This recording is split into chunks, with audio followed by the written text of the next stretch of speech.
Bonjour et bienvenue à notre webinaire. On va attendre encore quelques instants pour que tout le monde se connecte et on va commencer dans 1 ou 2 minutes. À tout de suite.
Très bien. Eh bien, écoutez, je pense que déjà nous sommes euh, pas mal à être connectés pour ce premier webinaire en français de Sampéris. Donc, je suis Xavier Borda, je suis le responsable commercial et partenaire pour la France, la Belgique et le Luxembourg au sein de Sampéris. Donc pendant ce webinaire, je ne vais peu intervenir, je vais plutôt laisser la main à Mathieu. Je reviendrai plutôt en fin de présentation pour une séance de questions-réponses. Donc vous avez avant tout la possibilité de poser vos questions et on répondra à toutes vos questions en live à la fin de la session. Nous allons également enregistrer le webinaire, donc vous aurez la capacité à nous demander le lien pour obtenir la vidéo du webinaire après cette session. Donc je vais laisser la main à Mathieu pour se présenter et puis présenter l'ensemble des solutions. Super, merci Xavier. Bonjour à tous, bienvenue. Heureux d'avoir enfin un premier webinaire en français pour Sampéris. On a en plus la chance d'avoir un certain nombre de participants, donc c'est toujours agréable. Pour ceux qui ne me connaissent pas encore, donc je me présente rapidement, Mathieu Trévier, je suis Solution Architect pour Sampéris.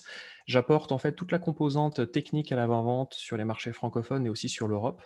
Et j'ai un passé qui est relativement technique, puisque j'en suis à peu près un peu plus d'une quinzaine d'années à faire essentiellement aussi du consulting autour des technologies Microsoft, que ce soit cloud ou on-prem, avec une composante vraiment orientée identité et aussi collaborative. Donc j'ai fait plusieurs années notamment de migration, d'évolution de version, de consolidation d'environnement, Active Directory, Exchange, de la migration vers Office 365, vers Azure, donc tout le panel Microsoft. Je vais vous garder juste encore quelques secondes sur la vidéo et après on coupera pour qu'on puisse se focaliser sur ça. On va juste revoir l'agenda aujourd'hui. Donc aujourd'hui, l'idée, c'est de faire un retour sur les cyberattaques qui ont pu avoir lieu en 2020. Et pourquoi est-ce que l'Active Directory reste en fait un gros focus, aussi bien pour nos clients, pour nos partenaires et aussi, malheureusement, pour les attaquants. Donc, ce qu'on va voir aujourd'hui, c'est déjà un petit retour sur, on va dire, les quatre grandes attaques qui a pu avoir eu lieu en 2020 en France, avec un petit peu de détails, ce qui a pu se passer, comment ça s'est passé, et puis derrière, les conséquences qu'il y a eu. Derrière, on reviendra un petit peu sur pourquoi l'identité et donc l'Active Directory reste un point d'attention crucial. Derrière, quelle stratégie va falloir adopter aujourd'hui pour aller renforcer la sécurité de son Active Directory? On discutera un petit peu de que faire déjà quand l'Active Directory devient inopérant. Malheureusement, c'est des scénarios qu'on voit de plus en plus. Et puis pour terminer, eh bien, on va discuter de comment Sampéris peut potentiellement vous aider dans ces scénarios. Alors je vous propose, je vais couper la vidéo et on va se focaliser sur notre présentation. Alors rapidement, on va aller donc vers les principales cyberattaques en France en 2020. Globalement, si on prend quelques chiffres, on a 3 grands chiffres qu'on peut retenir de 2020. Les 2 premiers sont issus directement de l'ANSSI. On a une augmentation de 255 des attaques de type ransomware en France en 2020 par rapport à 2019. Donc on voit que c'est une augmentation qui est massive et malheureusement, c'est une augmentation qui risque de continuer en 2021. On a aussi une sollicitation de l'ANSSI de 400 en 2020. Donc ça, c'est plutôt une bonne nouvelle puisqu'on sait qu'on a un organisme qui permet d'aider les entreprises qui sont victimes de ce genre de problème. Mais malheureusement, ça veut dire aussi que les entreprises ne sont pas forcément bien préparées et qu'elles ont besoin de faire appel à ces organismes pour directement avoir de l'aide. Et pour finir, un troisième chiffre qui est issu d'un article du Parisien qui est sorti en septembre 2020, le coût moyen d'une attaque ransomware en France aujourd'hui, elle est estimé à 420 000 euros. Et ça, on voit que même si c'est une moyenne, on va de chiffres qui sont très bas pour des attaques qui seraient ratées à des chiffres qui se comptent à plusieurs millions, voire dizaines de millions d'euros en cas de compromission majeure. Alors, comme je vous l'avais dit, on va passer en revue 4 cyberattaques qui ont marqué l'année 2020 en France. Alors, toutes les informations, bien entendu, que je vais vous donner ici, ce sont des informations qui sont publiques, hein, qui ont été parues dans la presse, qui sont sourcées. Donc voilà, si vous voulez avoir plus d'informations, je vous invite. Tout ça, c'est public.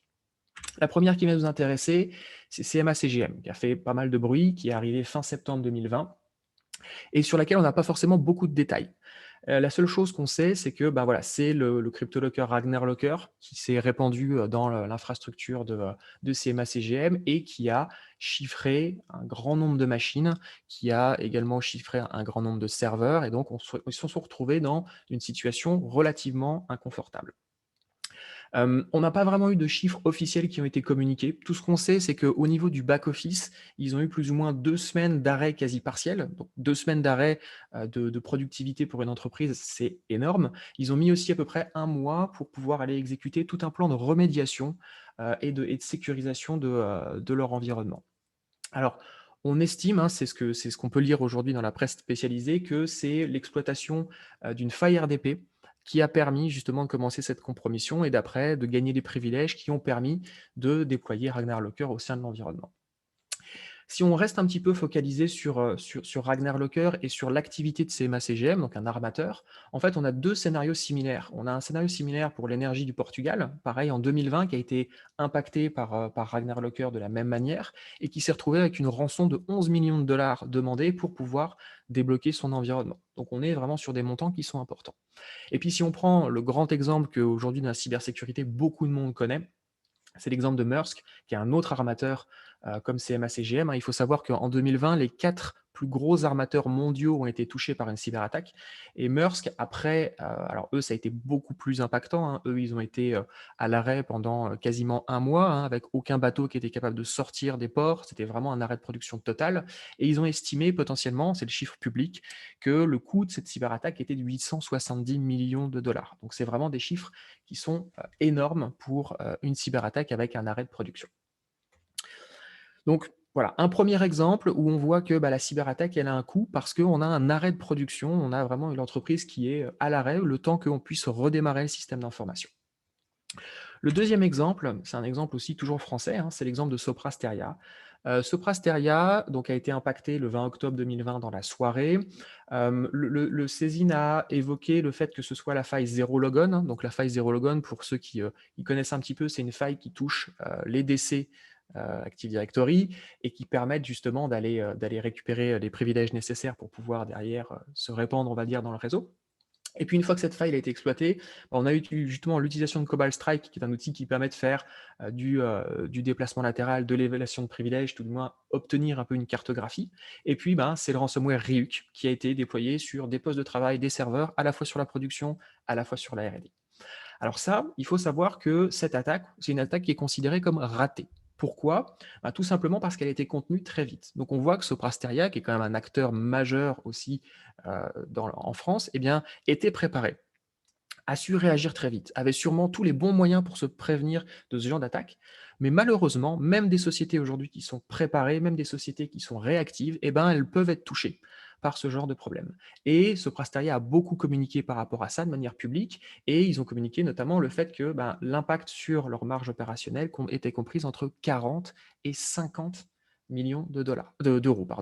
Donc, même sur une attaque qui est ratée, on peut avoir des coûts directement des coûts opérationnels qui explosent, tout simplement parce que le temps de remettre en place un environnement depuis, pas de zéro, mais tout du moins de désinfecter tout du moins un environnement. On continue un petit peu à avancer. Troisième exemple, c'est celui de la région Grand Est, qui a été touchée le 14 février 2020, joyeuse Saint-Valentin. Là, c'est un petit peu différent. C'est vraiment l'utilisation d'un verre de type Dridex qui a été, en fait, reçu par mail, directement embarqué dans un document Word, hein. On connaît le bon vieux document Word avec une macro. Au moment où on ouvre le document Word, et ben, cette macro, elle s'active et puis, ce qui est à l'intérieur commence à se déployer, dans un premier temps sur un poste et puis derrière va tenter d'aller, d'aller gagner des privilèges pour pouvoir atteindre l'ensemble du réseau. Au final, qu'est-ce qui s'est passé pour la région Grand Est? Et ben, il y a eu le chiffrement globalement des 80 serveurs, qui faisaient partie du réseau de la région. On a eu les logiciels métiers qui ont été à l'arrêt un certain temps, même les badgeuses qui ont été à l'arrêt. Les gens ne pouvaient plus badger puisque badger, eh ben, c'est faire appel à son identité et donc bah, tout ça, c'était à l'arrêt. Ils ont dû restreindre leur messagerie pendant un certain temps par précaution, simplement parce qu'ils avaient identifié que la menace était venue par un email et qu'ils ne voulaient pas la repropager.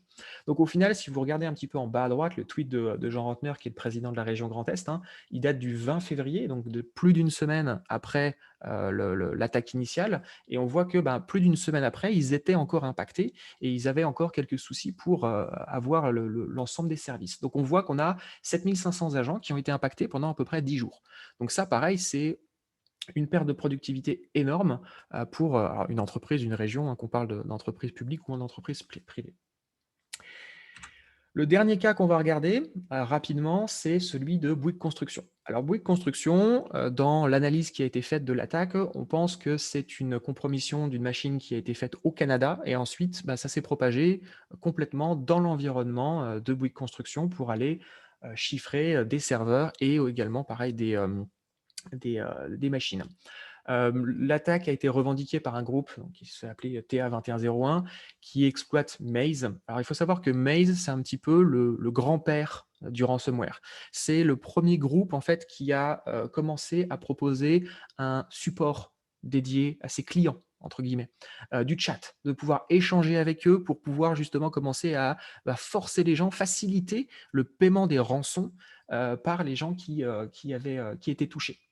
Donc là, on voit que, bah, vous voyez ici les captures d'écran hein, qui viennent de Zataz, qui avait échangé à l'époque avec l'équipe d'attaquants, où on a eu une demande de rançon hein, de 10 millions de dollars parce qu'ils évoquaient le fait que 200 gigas de données avaient été volés. Donc là, on voit en fait qu'on a eu à la fois bah, une partie de l'équipe technique, même au-delà de l'équipe technique, une partie des employés, notamment on sait qu'en France, le site de Vélizy, qui a 3200 personnes, bah, ils ont été au chômage technique pendant un certain temps parce que plus rien ne fonctionnait. Ils ont mis 4 à 6 semaines pour revenir à la normale et en plus, on leur a demandé, on a fait pression pour obtenir 10 millions de dollars pour tenter d'aller déchiffrer l'ensemble des machines qui avaient été impactées. Donc là, en fait, on a une triple menace. On a vraiment bah, l'arrêt de production pour la société.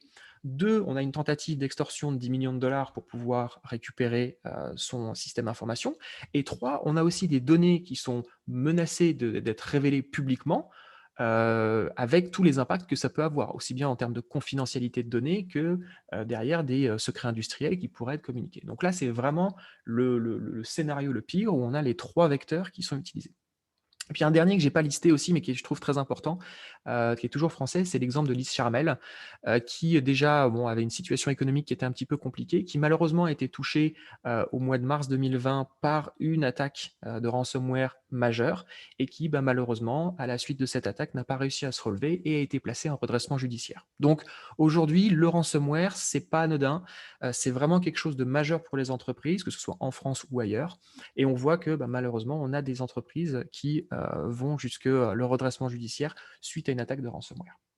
Donc voilà, c'était quatre exemples que je voulais prendre qui montrent un petit peu l'état des lieux aujourd'hui en France de ce qui se passe. Et je me suis posé la question aussi, pour ouvrir un petit peu le débat, c'est de dire, bah, est-ce que 2021 sera moins pire?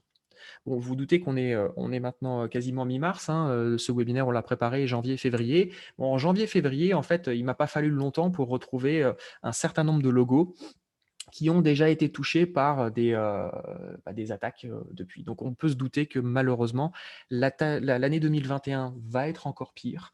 Et donc, c'est pour ça qu'il va vraiment falloir se focaliser sur ces aspects sécurité, de l'identité, du système d'information au large. Et nous, aujourd'hui, on va se focaliser sur un point commun à toutes ces attaques, et ben, c'est l'Active Directory. L'Active Directory qui est resté dans toutes ces attaques que je vous ai présentées, soit la cible, soit un vecteur d'attaque ou un vecteur de propagation. Alors, pourquoi est-ce que l'Active Directory déjà reste un point d'attaque assez facile pour les hackers? Bah, il faut se dire que l'Active Directory, c'est des faiblesses qui datent d'il y a plus de 25 ans. Aujourd'hui, ça a été présenté en 1996 Active Directory, ça a été introduit dans Windows 2000 Server Edition en 1999. Donc à l'époque, on n'avait aucune notion de ce que pouvaient être les risques, notamment le risque cyber, aujourd'hui. Au-delà de ça, aujourd'hui, si vous sortez un Active Directory tout neuf, de l'ISO et que vous l'installez tel quel, il est vulnérable à un certain nombre de failles qui sont encore présentes. Donc on a vraiment une configuration par défaut qui est inadaptée aux risques qu'on connaît aujourd'hui. Et puis surtout, il faut se dire que dans la plupart des grandes entreprises, on a des designs qui sont complètement vieillissants. Ici, je vous ai mis supérieur à 10 ans, mais si on considère le Fortune 500, on est peut-être même sur du plus de 15. Des designs qui ont été pensés il y a 15 ans, où aujourd'hui, si on montrait ça à un architecte Active Directory, il aurait la chair de poule, parce que c'est vraiment ce qu'il ne va pas falloir faire. Pourquoi aussi ça reste, très intéressant pour les attaquants? Bah, parce que c'est un système qui est en constante évolution. On a potentiellement des millions de transactions qui vont passer sur l'AD, tous les jours. Ça peut être de l'authentification, ça peut être de la récupération d'informations, ça peut être de la requête LDAP. Il y a plein de choses qui passent par Active Directory et donc, on a un système qui est critique. Donc on sait que si on cherche à déstabiliser une organisation et ben, toucher l'Active Directory, ça va toucher au cœur du SI. On a aussi des milliers de modifications chaque jour, des modifications sur un utilisateur, sur un groupe, sur un mot de passe. Tout ça passe par l'Active Directory et malheureusement, on ne peut pas se dire: «On va mettre un processus de validation de chaque modification pour être sûr que rien ne dépasse». C'est quelque chose qui est complètement, fou et donc malheureusement, on est obligé de laisser, bah, ces choses se faire et malheureusement d'avoir des risques qui sont ouverts. Et puis, bah, dernière chose, au fur et à mesure des années, on est venu greffer un nouveau logiciel. Tiens, j'ai besoin d'un compte de service. Hop, je l'ai rajouté. J'ai mis Office 365. Hop, j'ai étendu ça dans Azure AD.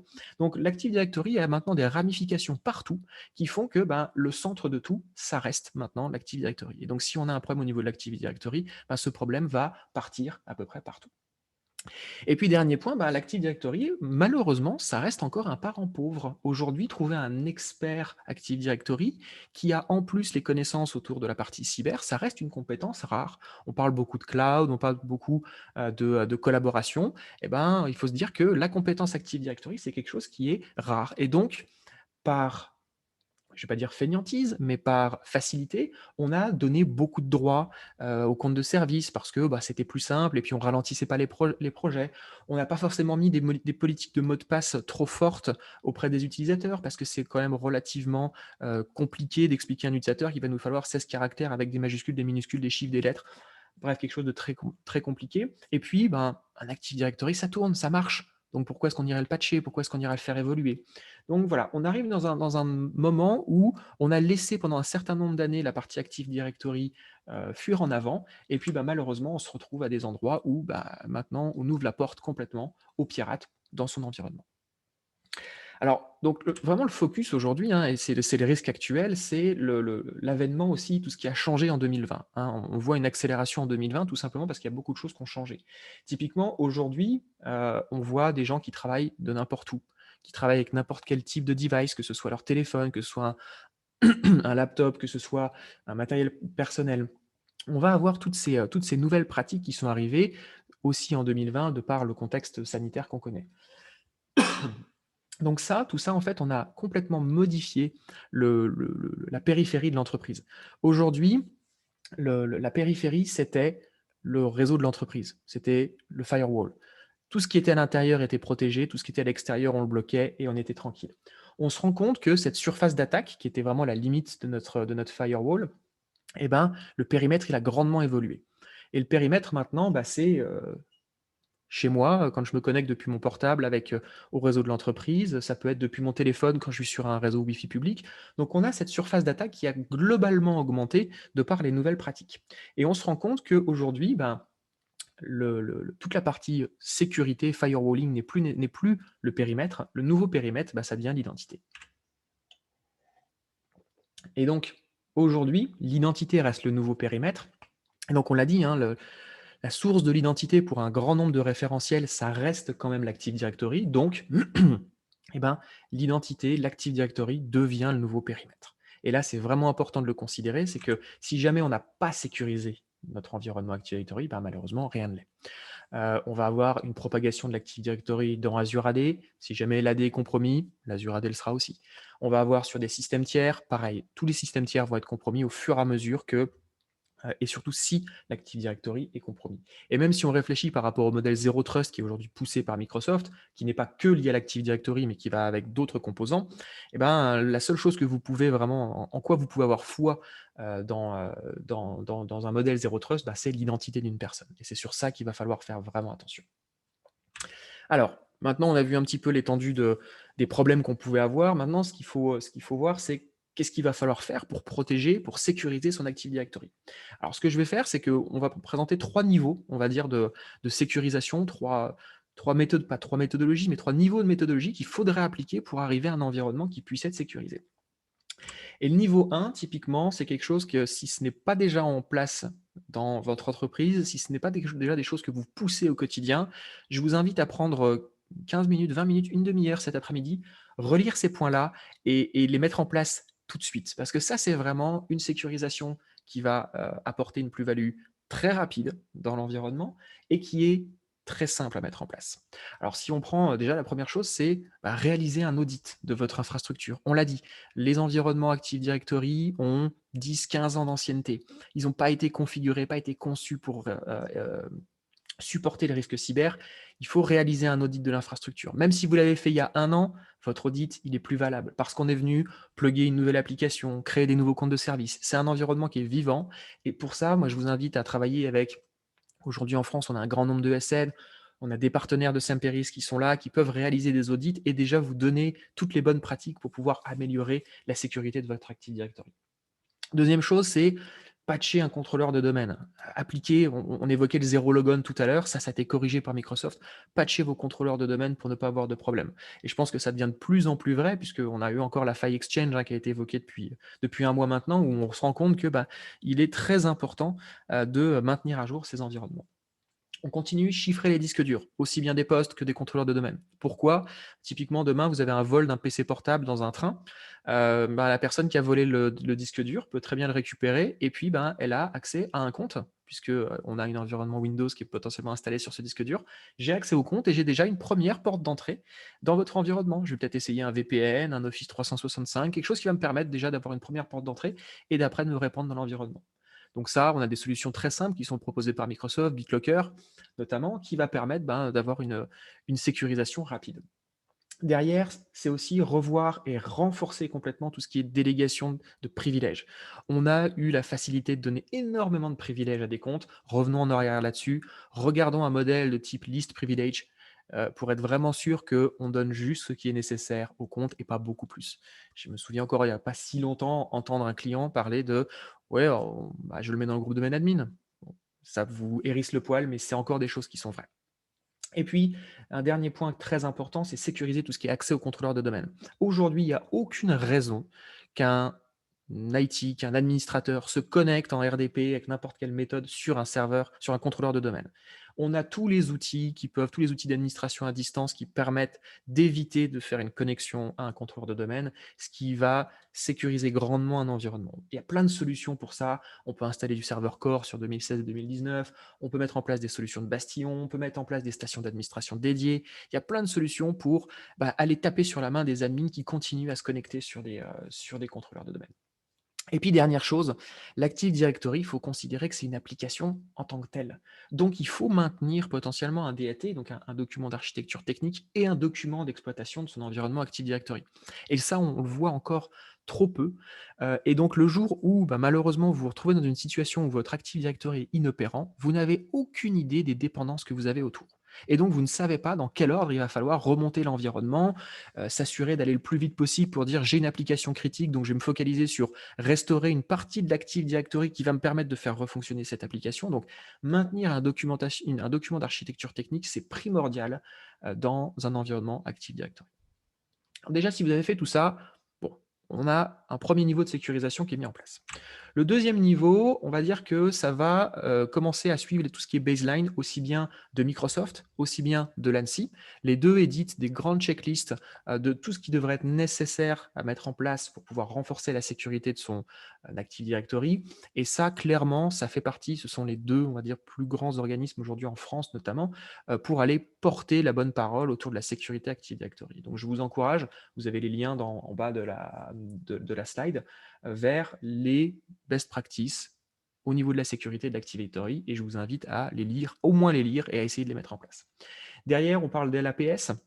Aujourd'hui, il faut savoir que si on a un accès physique à une machine, un laptop du domaine, avec un petit CD Linux, on est capable de booter et de récupérer le mot de passe de l'admin local en 5 minutes.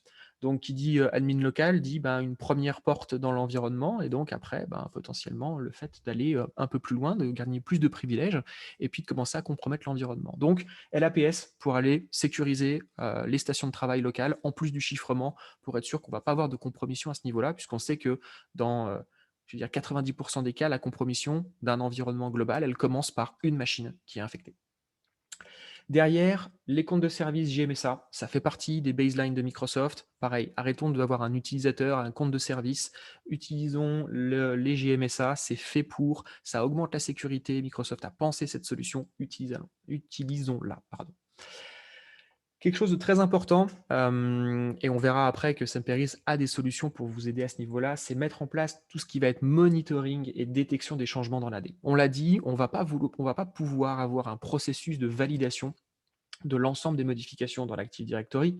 Donc, il va falloir potentiellement avoir un système qui nous permet de faire du monitoring de tout ce qui change dans l'Active Directory. Et en cas d'identification d'une compromission qui est en cours ou bien la création d'une nouvelle vulnérabilité, quelque chose qui soit capable à la fois d'alerter, parce que c'est déjà la première chose, mais pourquoi pas d'intervenir. C'est aussi très important.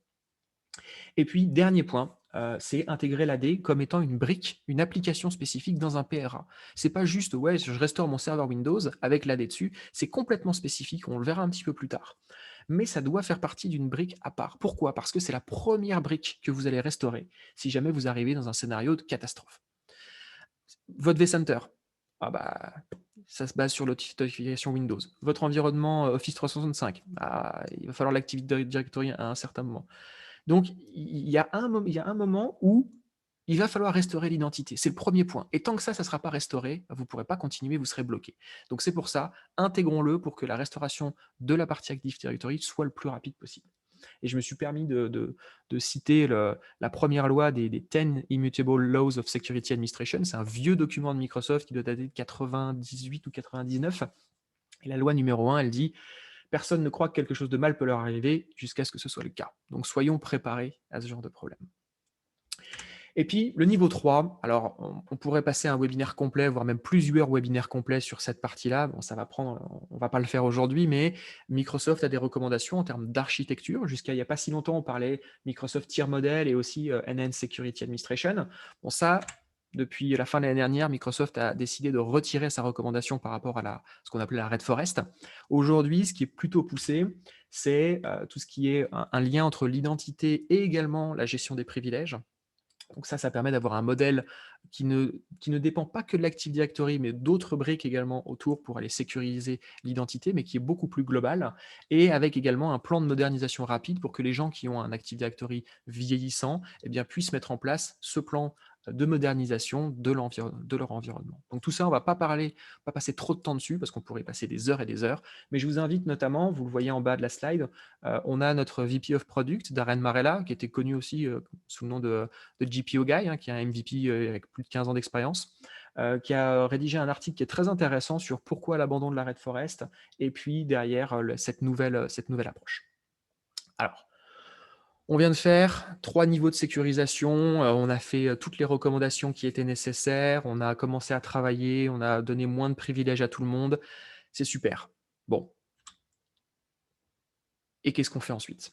On pense avoir un plan, et souvent on utilise cette citation qu'on attribue à Mike Tyson qui dit, voilà, tout le monde a un plan jusqu'à ce qu'il reçoive la première droite. Et qu'est-ce qu'on fait une fois qu'on a reçu la première droite? Qu'est-ce qu'on fait si le plan, il était superbe sur le papier, mais malheureusement, il n'a pas fonctionné, et on se retrouve dans une situation où on a l'ensemble de notre environnement qui est chiffré. On est dans une situation de crise, Il y a tout le monde qui crie, il y a tout le monde qui pleure, il y a le feu partout. Qu'est-ce qu'on fait? Eh ben, Microsoft, pour ça, a pensé à vous. Pour remonter un environnement Active Directory, il y a une procédure officielle qui existe hein, pour remonter un environnement Active Directory. Mais avant de parler de cette procédure, il y a un certain nombre de questions qu'il va falloir se poser. Et ces questions, il va falloir se les poser avant que ça arrive, pas après ou pendant. Typiquement, c'est est-ce que vous connaissez cette procédure? Est-ce que vous l'avez déjà, lue? Est-ce que vous l'avez déjà testée? Est-ce que vous l'avez en version papier? Parce que le jour où il y aura, un incident de production majeur, vous allez couper internet en premier. Donc bon, lire un article de Microsoft, une procédure de Microsoft sur un téléphone avec une connexion 4G, c'est peut-être pas ce qu'il y a de mieux. Est-ce que vous l'avez en version PDF sur votre poste? Ah bah non, votre poste, il va être peut-être aussi chiffré. Donc version papier, très important. Est-ce que vous l'avez déjà testé, un vendredi soir à 23h avec le DSI qui vous hurle dans une oreille parce que, bah, il y a plus rien qui fonctionne et puis vous avez le pont de crise avec vos différents prestataires dans l'autre oreille, mais il faut quand même faire la restauration de l'Active Directory, donc c'est un jeu de stress entre guillemets complémentaire.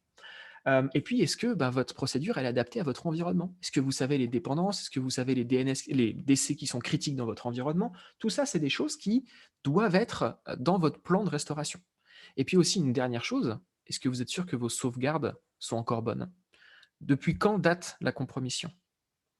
Est-ce que vous êtes sûr que quand vous allez ressortir vos backups, vous n'allez pas ressortir les malwares avec? On a l'exemple fin de l'année dernière de Whirlpool. Whirlpool, ils ont pris une attaque, ils ont remonté les sauvegardes. 15 jours après, ils ont repris la même attaque parce qu'ils ont remonté le malware des sauvegardes. Donc ça, on a une problématique ici qui est, bah, mes sauvegardes, est-ce qu'elles sont encore sûres?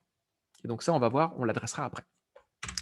Alors, voilà un petit peu la procédure de Microsoft. 28 étapes, 96 pages si vous vous imprimez le PDF. Et puis, ben, vraiment des choses qu'il va falloir faire dans le bon ordre. Parce que si vous loupez une étape ou si vous la faites mal, ben, vous êtes bon pour tout recommencer.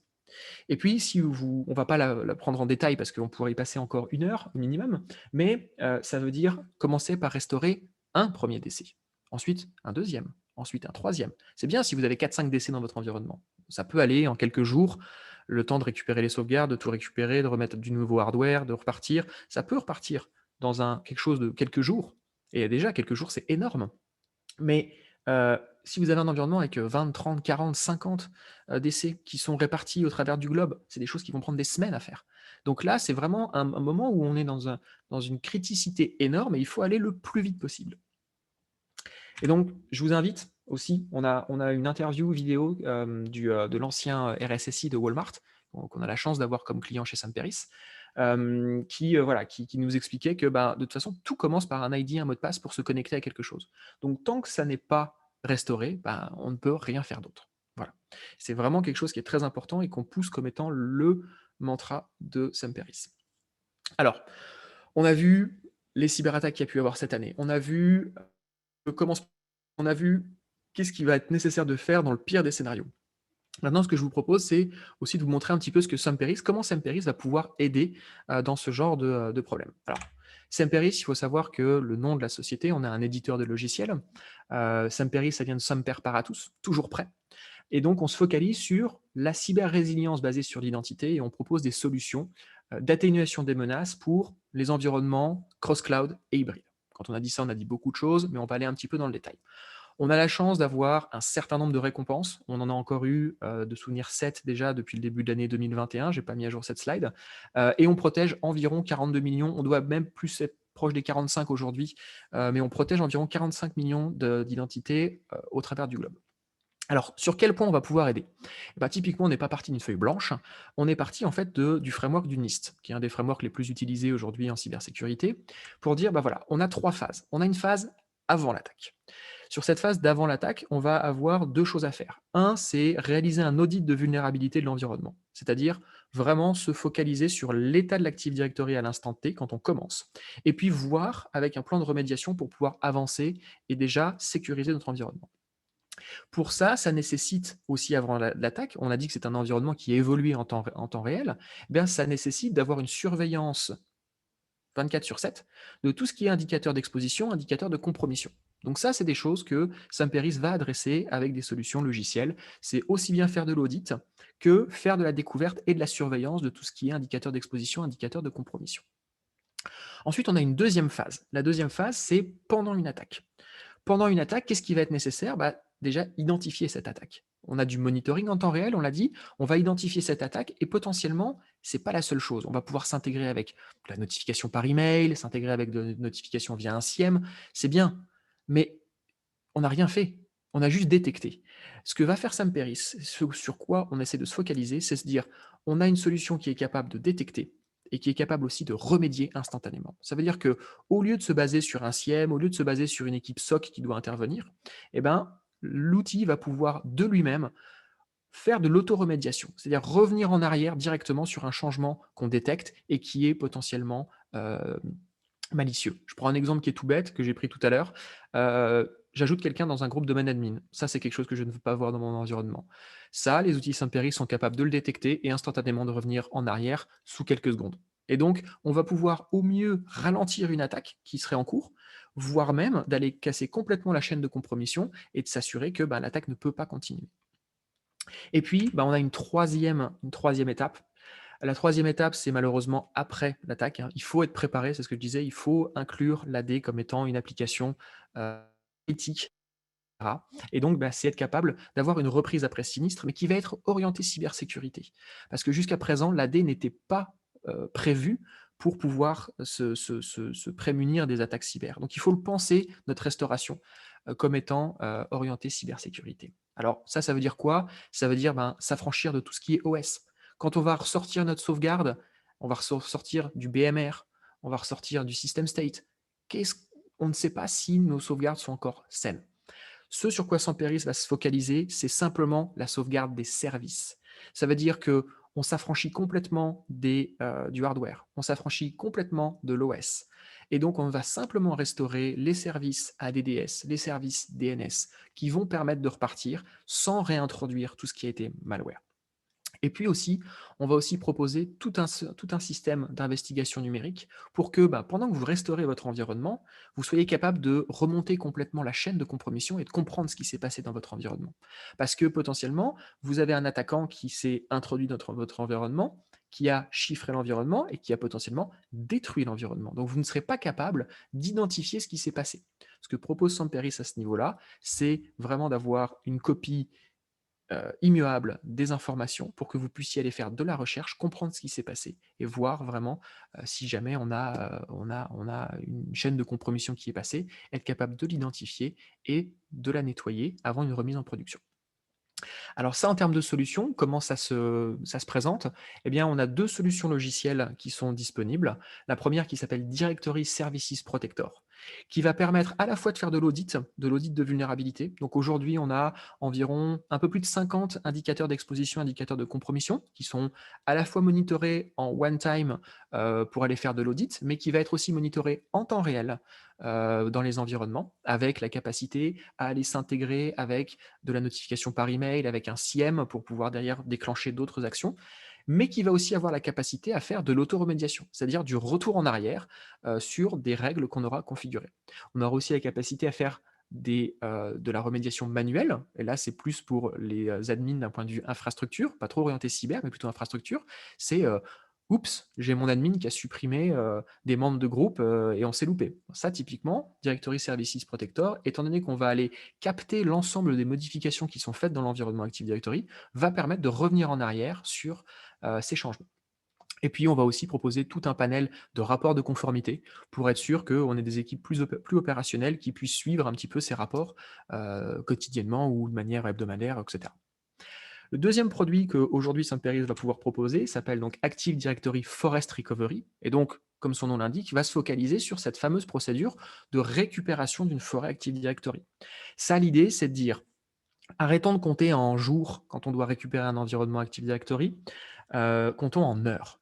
Comment on va faire? C'est ce que je disais, on va s'affranchir complètement des couches matérielles et OS. Donc, on va pouvoir restaurer sur n'importe quelle VM, sur n'importe que ce soit une VM, que vous passiez, vous ayez un DC physique, que vous souhaitiez le restaurer sur une VM, que vous souhaitiez le restaurer dans Azure, que vous souhaitiez le restaurer dans AWS, chez un prestataire, n'importe où. À partir du moment où vous avez une autre VM qui est complètement vierge, vous allez pouvoir commencer la restauration de votre environnement sur cette nouvelle infrastructure. Donc on est complètement agnostique par rapport à la partie infrastructure. Ça nous permet de repartir beaucoup plus vite, parce qu'on n'est pas obligé de réinstaller des machines ou de réinstaller des choses qui sont déjà préexistantes. Ça nous permet aussi de paralléliser complètement, la reprise et donc au lieu de faire un premier décès, un deuxième décès, un troisième et cetera, on va faire l'ensemble des décès en parallèle et donc si vous avez un environnement où vous avez 10 décès, bah, au lieu de faire 10 fois la procédure, vous allez la faire une fois et je vais le dire ici et je pourrais vous le montrer dans d'autres démos si ça vous intéresse. Aujourd'hui, en utilisant ADFR, restaurer une forêt, c'est 7 clics. Pas un de plus, pas un de moins. 7 clics, ça c'est primordial dans un environnement de crise, c'est qu'on n'a pas besoin de réfléchir, on n'a pas besoin de se focaliser sur ça. C'est 7 clics et ensuite l'ensemble de la procédure est automatisé. Donc on va vraiment avoir, un gain de temps et surtout un gain de stress dans une situation qui est déjà extrêmement, stressante. Et on est sûr, étant donné qu'on s'affranchit complètement de la couche OS et de la couche matérielle, qu'on ne va pas réintroduire un malware qui serait quelque part dans, le file system de mon DC. Donc voilà les 2 solutions aujourd'hui que, Samperis va pouvoir proposer. Je vous invite à rester un petit peu sur le site de Samperis, de regarder un petit peu tout ce qu'on poste également sur LinkedIn. On a des annonces qui vont arriver bientôt pour, une nouvelle solution logicielle qui va aussi aller plus loin, dans cette partie d'audit. Je ne peux pas vous en dire encore plus maintenant, mais gardez en tête que c'est des choses qui arrivent bientôt et que Samperis va pouvoir encore vous aider plus. On arrive au bout de de ce webinaire. J'espère que donc ça a pu vous intéresser. Si jamais dans tous les cas les solutions Semperis peuvent vous intéresser, n'hésitez pas à rentrer en contact soit avec Xavier, soit avec moi-même pour qu'on puisse échanger plus longuement, qu'on puisse un petit peu vous présenter, vous faire des démos des outils. Ce que je vous propose, on a encore un petit peu de temps, donc on va pouvoir avoir, une session de questions-réponses. Xavier, je te laisse Oui, tout à fait. reprendre la main Oui, pour la partie on a quelques questions-réponses. questions qui sont arrivées. Donc, la première question, c'est est-ce que ces solutions ont été éprouvées en gestion de crise? Alors, si on parle de la solution ADFR, donc qui permet de faire de la récupération de forêt, la réponse est oui. On n'est pas autorisé à communiquer les noms des clients, mais on a des clients effectivement qui l'ont utilisé dans des scénarios de reprise après désastre et de manière avec succès. Euh, et encore une fois, c'est des choses où c'est quelque chose que j'ai pas précisé, mais on peut donner l'exemple de certains clients qu'on a, notamment certains clients français, dont on taira le nom, mais qui vont passer d'un un temps de reprise de leur Active Directory qui était initialement de 4 jours. C'est un assez gros client hein, qui a plus de 100 000 utilisateurs, on va dire. Ils sont passés de 4 jours pour pouvoir récupérer leur Active Directory à 6 heures. Donc là, en termes de gains, en termes de temps d'arrêt, c'est énorme. OK. Donc on a une question, concernant, les licences, donc le licensing. Alors moi je vais répondre à cette question. Le licensing se fait par, utilisateurs réels qui existent dans l'entreprise. Donc ce ne sont pas, des utilisateurs de l'AD uniquement, mais ce sont des utilisateurs qui existent dans l'entreprise, par utilisateur et par an. Et voilà, donc après tout ce qui est tarification, on le voit en fonction des contextes et ça, je vous invite à revenir vers moi pour pouvoir, discuter d'une configuration particulière sur une tarification particulière. Mmh. Je vois qu'on a aussi une question sur la partie, la solution a été validée par Microsoft ou par l'ANSSI. Alors, il faut savoir que Microsoft validera jamais une solution tierce. Voilà, ça c'est, des choses, Microsoft entre guillemets ne valide pas de solution tiers. Après, on travaille, main dans la main avec Microsoft. Il faut savoir que Samperis est ce qu'on appelle un Microsoft Alumni. Donc la création de la société, a été, faite dans les locaux de Microsoft, hein. On a notamment notre CTO qui est un ancien PFE, AD. Voilà, donc on a vraiment, des liens forts avec Microsoft, on travaille avec eux. Après, validation non, que ce soit par Microsoft ou que ce soit par l'ANSSI, non, puisque malheureusement l'ANSSI ne valide que des solutions franco-françaises, principalement, et Samperis reste une société américaine initialement. Alors israélo-américaine. Alors on a une question sur le temps de mettre en place, les outils. J'imagine que ce soit les outils pour déployer les outils et les solutions. Donc, qu'est-ce qu'il faut mettre quel est le temps pour mettre en place? J'imagine surtout l'outil de recovery, Alors l'outil de recovery, c'est ce qu'on appelle souvent un quick win. C'est que c'est un environnement je vais répondre aussi à une autre question, en même temps, sur la sécurisation du lien entre l'AD et entre nos solutions. Il faut savoir que la solution ADFR reste ce qu'on appelle le dernier bastillon. Ça veut dire que c'est une solution qui est installée en dehors du domaine, qu'il protège. On va le mettre dans un workgroup, on va le mettre dans une forêt de management, mais on va pas le mettre dans la forêt qu'on protège. Pourquoi? Ben, tout simplement parce que si cette forêt, elle vient être compromise, on veut pas que ça puisse remonter sur notre serveur de backup. Il faut se dire que c'est une solution qui est complètement autonome. C'est-à-dire qu'on a une machine en workgroup qui va se déployer avec son CS, avec son serveur SQL, avec son infrastructure. Donc, c'est des choses qui vont relativement vite parce que tous les prérequis, on va dire, sont dans l'install. Ce qui va prendre un petit peu de temps, c'est de définir avec notre client la stratégie de sauvegarde pour pouvoir dire est-ce que je veux des sauvegardes 3 fois par jour, est-ce que je veux des sauvegardes que 50% de mes décès. Donc là, on va avoir un petit peu de temps à définir avec notre client. Mais après, l'installation telle quelle de la solution ADFR, c'est, on va dire, une semaine, grand maximum une semaine, on va pouvoir avoir, sauf bien sûr dans des environnements très complexes, on aura plusieurs forêts, puisqu'on gère du multiforêt, qu'on va avoir des centaines de décès, bon, ça sera un petit peu plus complexe, mais dans un environnement de taille humaine, on va avoir un déploiement qui est très rapide, et c'est souvent ce qu'apprécient nos clients, c'est qu'on a en fait une solution pour aller sécuriser un environnement, on a notre parachute si jamais quelque chose arrive, et après on a un petit peu un bol d'air pour pouvoir aller préparer et améliorer la sécurité de l'AD de manière plus importante. D'accord, merci Mathieu. Donc, est-ce que, par rapport à tout ce que tu viens de dire, est-ce qu'il reste des questions qui sont Je suis en en train de suspens? regarder. Oui, on a l'intégration avec un SIEM. Un SIEM, alors oui, effectivement, on peut s'intégrer. On intègre complètement la partie, alors celle-là, c'est la partie DSP, hein, qui va faire de la détection. On va s'intégrer complètement avec un SIEM, pour pouvoir aller alerter en cas de problème. Donc c'est pour ça que je dis quand on détecte quelque chose, on a la triple solution. On va avoir la notification par mail, ça paraît être le b.a-ba. On va avoir l'intégration avec un SIEM pour potentiellement déclencher d'autres actions, et on va avoir aussi la remédiation qui est faite automatiquement par l'outil si jamais c'est quelque chose qu'on veut défaire immédiatement. Et je continue sur la même question avec le niveau de verbosité. On a la règle qui a été trigger, on a l'objet qui a entraîné cette relève d'alarme, pardon. On a le niveau de criticité, on a l'heure, on a vraiment toutes les informations. Il faut penser ça entre guillemets sur du syslog. On a vraiment la matrice syslog qui est remplie complètement. D'accord. On avait une question sur combien d'indicateurs de compromission disposons-nous? Ouais. Aujourd'hui, c'est quelque chose sur lequel on veut évoluer très rapidement parce qu'on sait que ça fait partie, on a des nouveaux indicateurs qui apparaissent, je ne vais pas dire tous les jours, mais on va dire tous les mois. Aujourd'hui, la partie DSP intègre entre 50 et 60 indicateurs d'exposition et de compromission. L'objectif est pouvoir atteindre les 100 indicateurs d'ici, on va dire, début du deuxième semestre. On a la volonté d'aller intégrer toute la checklist de l'ANSSI en termes d'indicateurs au sein de l'outil. Ça fait partie de nous, on va dire, nos priorités au niveau français. Les Allemands vont aussi le faire avec le GUI, etc., etc. Mais on a vraiment des équipes, aujourd'hui, on a des équipes de recherche en interne qui ont déjà soumis des vulnérabilités à Microsoft. On va avoir nos propres indicateurs, on va avoir nos propres vulnérabilités qui vont être identifiées, et donc on va vraiment rechercher vers l'identification d'un maximum de vulnérabilités possibles. D'accord. On a une dernière question sur comment se fait le rapport d'audit de l'AD.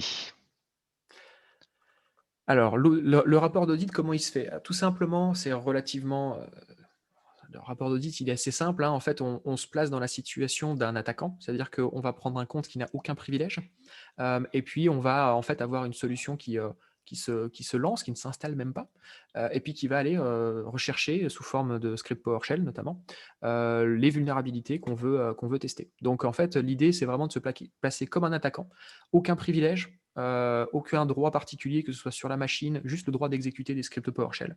Et donc, l'outil va aller simuler ce que pourrait faire un attaquant, notamment la faille zero logon. Il faut savoir que le zero logon, n'importe quel utilisateur authentifié est capable d'aller tester la présence ou non de ces failles sur un DC. Donc ça, c'est des choses qu'on va faire. On va collecter les informations, et puis derrière, on va proposer à la fois pourquoi est-ce que c'est un problème? On va expliquer vraiment le niveau de criticité de cet indicateur. On va relever les objets dans l'AD qui ont levé cette alarme, et aussi on va donner un chemin pour aller résoudre ce genre de problème. Ça peut être du patching, ça peut être du changement de configuration, etc. Donc il y a une question un peu plus précise. Mathieu, je te laisse la lire parce qu'elle est assez longue et peut-être la synthétiser sur sur la capacité de faire des Ouais, ajouts je donc suis au en train de le badminton, lire. etc. Donc, la possibilité de revenir sur l'ajout d'un compte, dans le groupe de MadAdmin. Est-ce possible de faire quelque chose de plus fin, d'autoriser ce type d'ajout que par un compte précis dans une plage horaire précise? Alors, actuellement, en toute transparence, non. On est sur des règles qui sont plutôt on-off. Par contre, ça fait partie des pistes d'évolution et on a une version qui doit arriver, si je ne dis pas de bêtises, fin Q2, qui est censée intégrer ce genre de filtre un peu plus fin. Mais pour l'instant, ce qu'on préconise, c'est de dire, voilà, quand on a quelque chose à faire, on vient aller désactiver notre règle, on fait la modification et on la réactive. Euh, il faut aussi savoir qu'on intègre tout un module PowerShell, donc ça veut dire qu'on va potentiellement pouvoir scripter le fait dans un outil qui fait du PAM par exemple, le fait d'aller scripter la désactivation de la règle, la modification et ensuite la réactivation de la règle. Donc on va avoir des solutions même si elles ne sont pas directement dans l'outil aujourd'hui.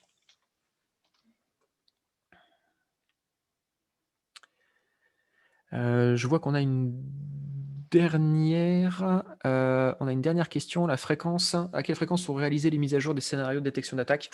On a des indicateurs qui sont des nouveaux indicateurs, on va dire, qui sont publiés dès qu'on les a. Donc on peut avoir certains moments où on n'en a pas du tout, d'autres où on va avoir beaucoup plus, et ça, c'est des choses qui peuvent, si on le souhaite, la solution DSP peut s'interconnecter avec Samperis au niveau central pour que dès que les nouveaux indicateurs sont disponibles, ils soient directement téléchargés par la solution DSP et donc que le client puisse bénéficier des nouveaux indicateurs dès qu'on les a mis à disposition.